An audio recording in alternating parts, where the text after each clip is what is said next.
Thank you very much, all of you. I'm just listening to the stories, subhanAllah. I think what's most beautiful about the religion of Islam, just from where I stand, and listening to these three diverse individuals, backgrounds, trajectories, all of that. You're talking about people who were fundamentally seeking truth. And this, in essence, is who we are, or who we should try to work towards being as Muslims, as truth seekers. You know, from the advice of the Prophet Muhammad, he said, say the truth even if it's against yourself. And that's hard. You know, in a society where we're encouraged, I won't even limit it to our country, our culture. It's a global thing where it's good if you're cunning. It's good if you're slick, if you're smooth, if you can get one over on somebody. I mean, it's become a universal fact. You know, to get ahead in business, you have to be cutthroat. You know, they have these cliches, but Islam teaches us to challenge that within ourselves. And what I saw with these three individuals is people who, when they were faced with the challenge of truth, they sought it out, they looked for it, and they were seeking guidance. You know, so I want to thank them again for sharing that beautiful.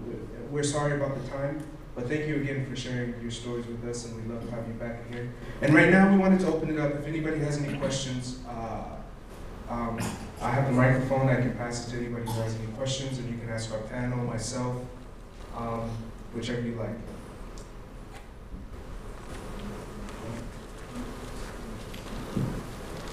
Hi, thanks for all.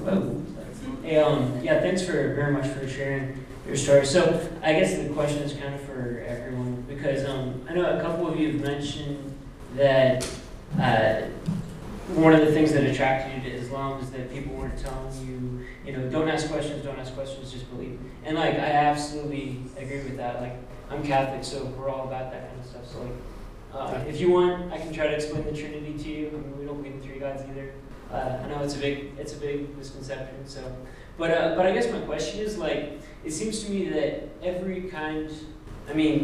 religion to some extent is going to require like an act of faith to some degree, because I mean, it kind of makes sense that if God is all powerful, all knowing, that He's all of that, we're not going to be able to understand Him. So I mean, we can understand the best we can, but there's always going to be parts of it that's that's why we say faith is a gift, something God gives you. So I guess my question is, like, for Christians, to some extent, we say, we take it by faith that the Bible is inspired. And it seems to me that even like the Quran, you have to take it an act of faith that this is inspired also. So I guess I'm just wondering, what's the difference?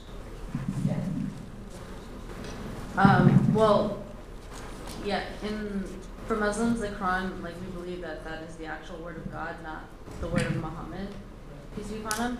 And for us, like, you're right, there is an element of faith in our religion. For example, we don't see God. We can't, see Him now. And we also, like, the way the world was created, like, we have to take His word for it. We have to take His word for that there is going to be a heaven after, because we're not going to, figure it out now until, we pass. So there are elements of faith, but for us, I guess for me, what drew me is the fact that the relationship you have between God and like who God is and what He wants from you is very clearly written, and who His prophets are and their journeys and their struggles, and like we even believe in the Gospels, the Psalms, and the Torah, like the Old Testament. So we have those incorporated, but for us it's like God is so straightforward with things that you have to know, and with other aspects that we can't, grasp or see, like hell, we can't really grasp that, but we have to have faith that what He says about it, like how horrible it is, and and all those things. Yeah, we have faith in those aspects, and just by us having faith is also a testament of us really believing in God and believing in His justice. That all the sins we have, like there will be justice, like He will justify them. We'll ask for forgiveness, and just it is also a test of really us believing in God's word.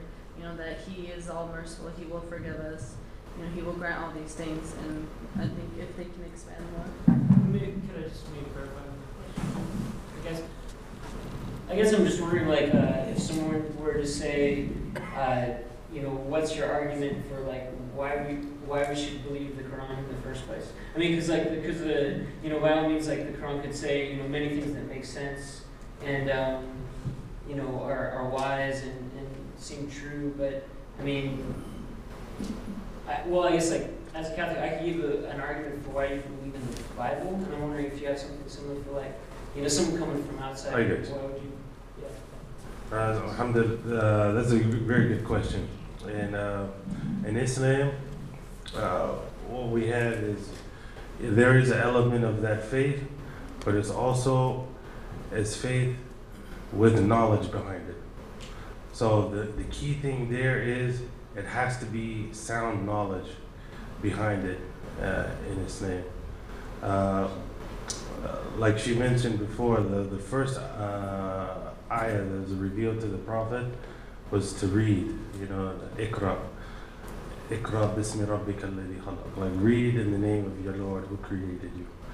And so there's a fundamental aspect in Islam where you have to have some type of knowledge to where you can put your faith behind that, if that makes sense. So, say for instance, if you're studying in your religion and you, like a lot of my experience, I came across a lot of things that were contradictory, in the teachings of Christianity, the fundamental teachings of it that led me, to search for my otherwise. But when I studied Islam, in the teachings of it, it was amazing. Like every question that I had and every skepticism that I had, it had a reasonable answer to me. That seemed like that made sense, that was justifiable, and there was just a lot of things. And I'm not just saying with Christianity, but a lot of other religions, because it comes from the same monotheistic backgrounds. Judaism, Christianity, they all come from the same beginnings, from the teachings of Abraham, and passing those traditions down to his sons and to all of the family from there.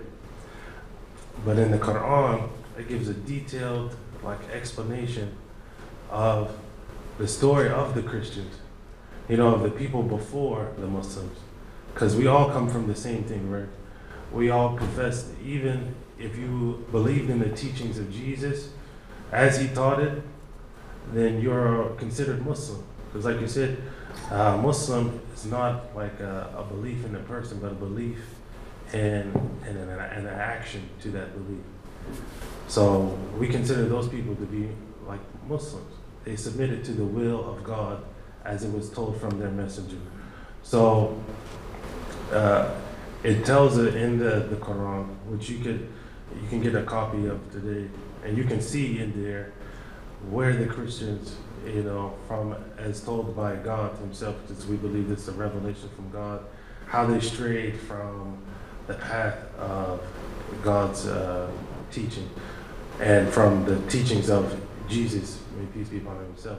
Same thing with the children of Israel, or what is sometimes referred to as the Jews, how they had so many chances to follow the will of God and to follow the teachings of Moses.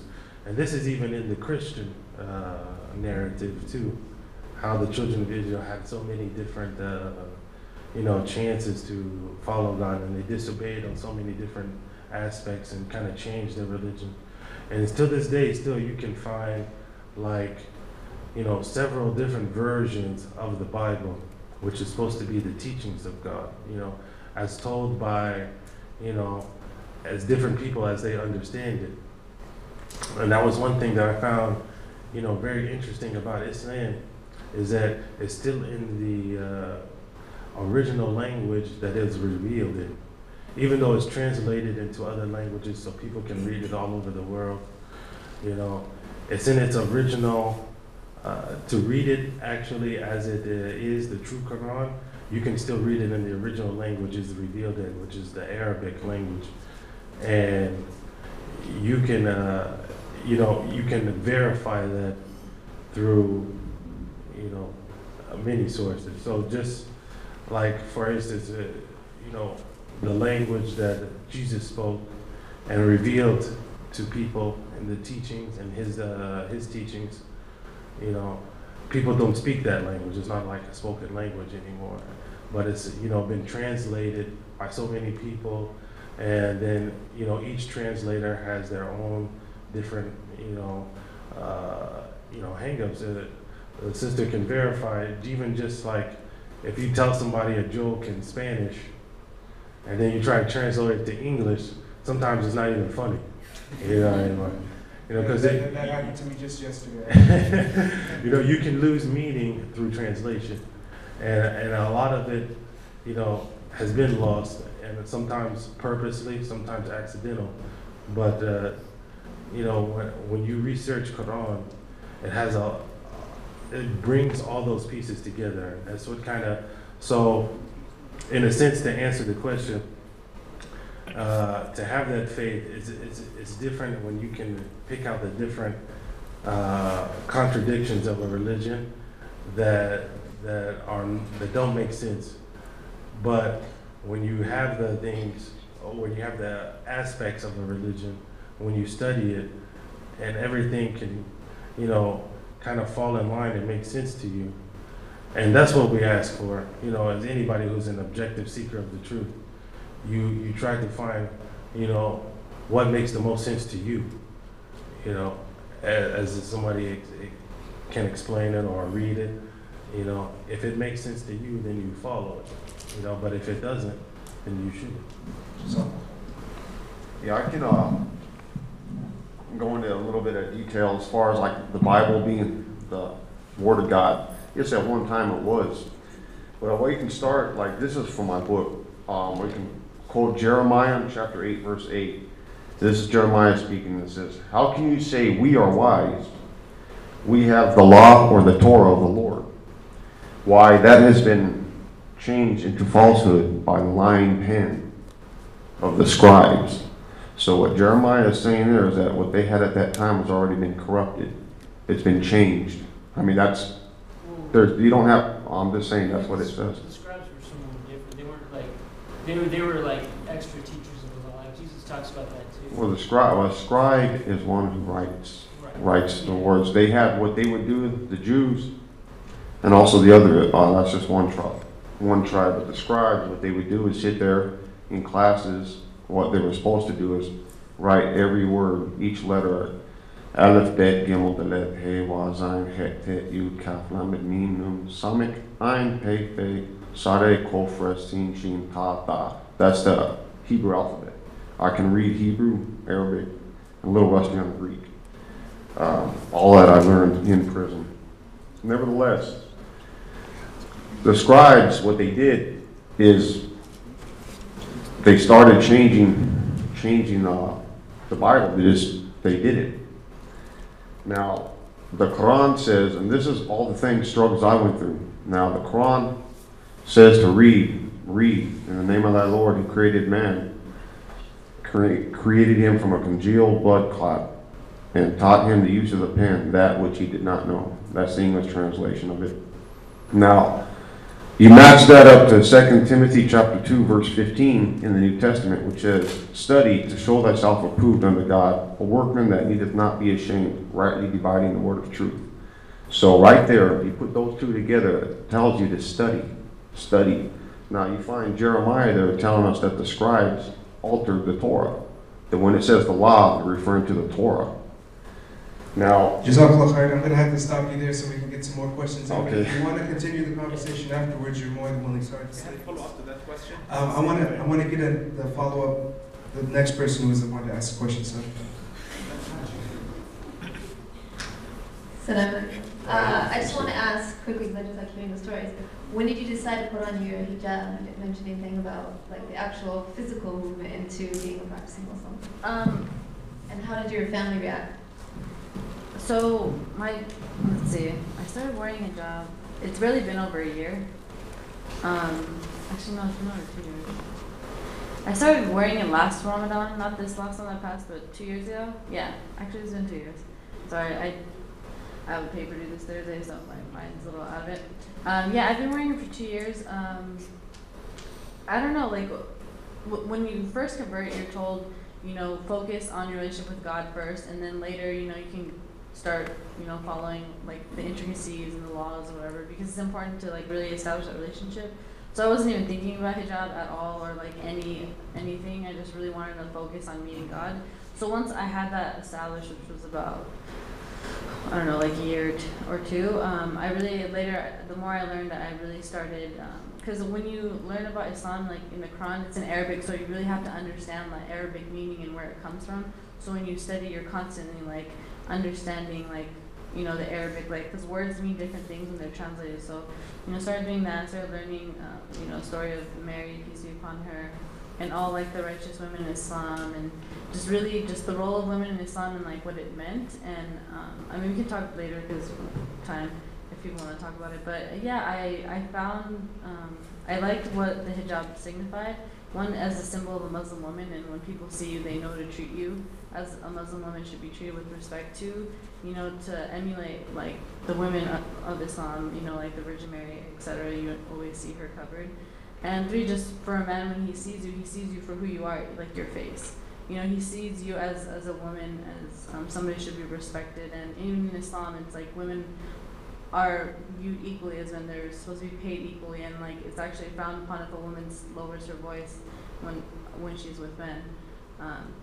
And just those things. And my parents, I wore it during Ramadan first because I wanted to try it out, and they were fine with it, but then afterwards they were kind of like, what are you doing? Like, there's no point, you know, like you can just, I mean, you're in this society, it's not a big deal if you just wear pants and like a shirt, you know, it's not like, you know, you weren't walking around like a mini skirt or something. But I wanted, this is more than just me, I wanted to show people in society like what a Muslim is all about, what a Muslim woman is, and just the fact that I'm so involved and I do these things, and for me it's just really just a symbol of who I am and what I represent. So my family's cool with it now. My mom, yeah, she's trying to buy me like prettier ones, whatever that means. And make me look stylish, so yeah, that was pretty cool. Jazakallah khair.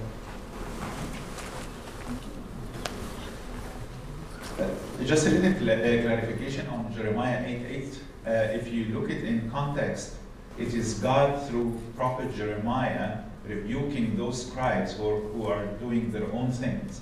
If you read the whole chapter, it's not talking about the whole text has been removed or not there, but that some people are doing their own thing. So just a little clarification on that.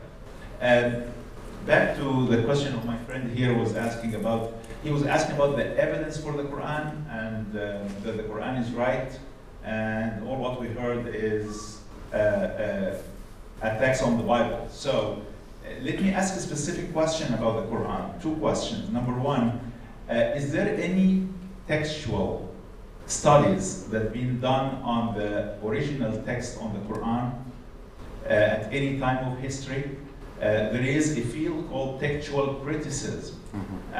Is there any of that done on the text of the Quran? And what about the manuscript, what's called the Sana'a manuscript that was found in Sana'a, Yemen, which up till now we don't know what does it have. Yeah. Yeah, no, similar manuscript, and no, that was one question about the Sana'a manuscript and any manuscript evidence at all. And number two, if there is any, if there is hadith that's saying that there are missing chapters or missing verses in the Quran, would that be still what you believe that the Quran is exactly what it is? Thank you very much. I want to, before you answer, I want to make something clear. We're not trying to debate religion here. Thank you. You know, I mean, we can do that all day at the Dawah table. We do Dawah tables Tuesday, Thursday. Come on down. We'll talk about these points. You bring your evidence, we bring our evidence. Because the intention is not to show you, we're not trying to say that Christianity is a horrible religion. But that's what he was saying. Well, I think what they were saying is that through their journey, they found things that they couldn't settle on. Their hearts couldn't settle on. And remember, as I opened up, I said, La ikraha fid din. I think you speak Arabic. So you know, La ikraha fid din means there's no compulsion in your way of life or your religion. So we don't push anything on anybody. Everything is voluntary. So, and this is so important in this context of the world we live in. I have friends of mine who are from Egypt who are Christian. And I've lived in the Middle East. And the way that I talk to them, they say, well, people don't talk to me like that in Egypt. Because I'm trying to set an example. If this is what I believe is the truth, and they follow something they believe is the truth, there's humanity. Right? There's an equality based on humanity. So I didn't want to stop you. Your questions are highly technical, and what I'm afraid is that we'll lose a lot of time. If anybody would like to address any of those issues, they can feel welcome to do so. No, I don't. We can talk afterwards, but just like to make myself clear, I never said Christianity is a horrible religion or anything like that. But pretty much verbatim what I said was that you have to find out what you believe is the truth and what makes sense to you. And that's what I kind of reiterated is, you know, I found out what made sense to me, and then I followed that based on the knowledge that I had studied from the Quran. So if you wanted to read in the Quran, that's fine. You can find out the different stories, or if you wanted to do your own studies, which is perfectly fine, and it's encouraged for you to do, so you can see for yourself the factual, I guess, authenticity of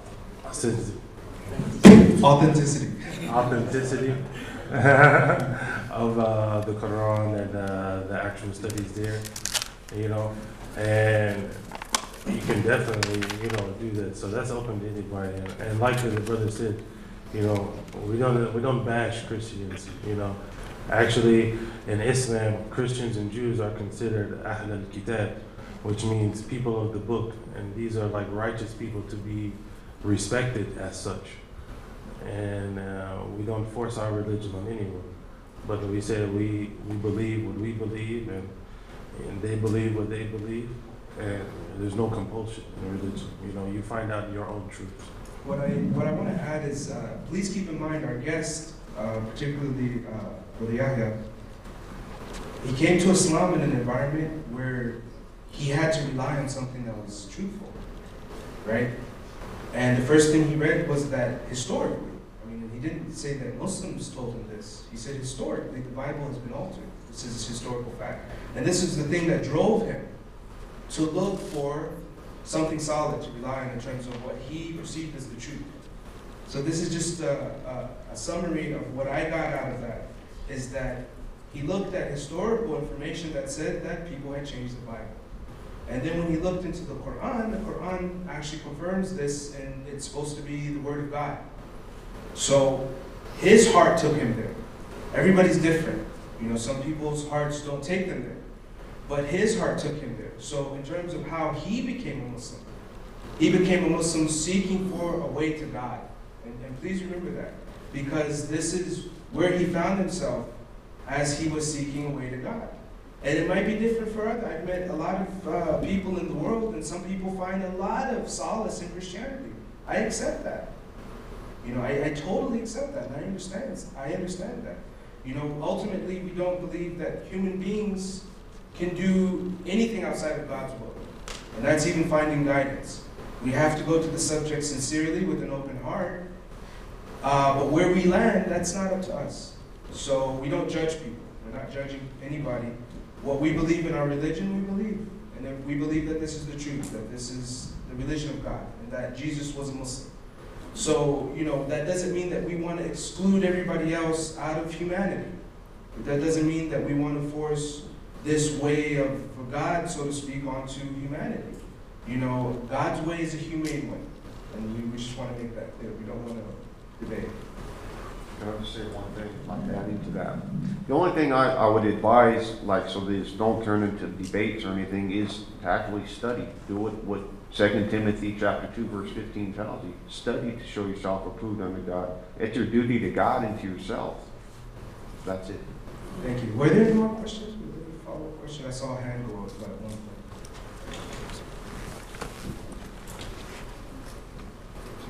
like all the way back here, so I'll stay. Hello, thank you. You know, being Muslim, like you're faced with